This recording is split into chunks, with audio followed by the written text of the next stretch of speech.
Life in a trench, I'd like to explain in one word: horrific. It's mud, it's death, it's rats, it's stench, and soldiers develop an attitude in a trench that everybody is going to die. Life in the trench was abysmal. There were several lines of trenches, and the front line trenches, of course, were the most dangerous because they were constantly under fire. Incoming!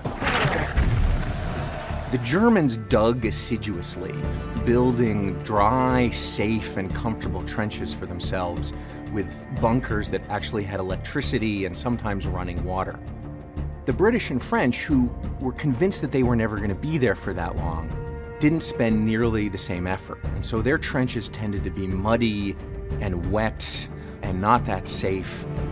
Disease ran rampant. It was very difficult to get any sort of sleep, a decent hot meal, keep your clothes dry, and more importantly, to keep your sanity. There were so many health problems of just simple disease that took much more men out of combat than direct fire.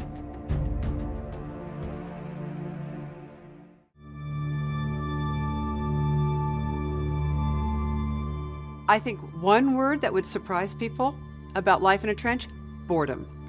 A lot of time is spent just sitting, cleaning tools, and being scared to death the battle's going to start any minute. It was just the day-to-day monotony of being trapped in this very small space and fighting for a war that's really fought in inches. The idea of open warfare, of fighting out into what they called no man's land, wasn't working. The technology of the war had advanced so much with machine guns, artillery that could lob shells a mile. It became mostly a defensive war early on, and as a defensive war, you wanted to protect your troops, so the miles and miles of trenches were built. There were often bodies buried in the sides of trenches, bodies lying out in the open in front of the trenches. The soldiers were experiencing not only the war that they were fighting at the moment, but the war that had been going on throughout those trenches for all of the years of the war.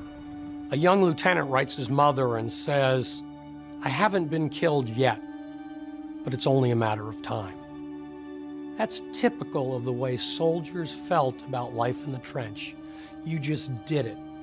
You existed day to day, tried to go on, keep your chin up, but one day, the bullet was going to have your name on it, and you were going to perish. You weren't going home.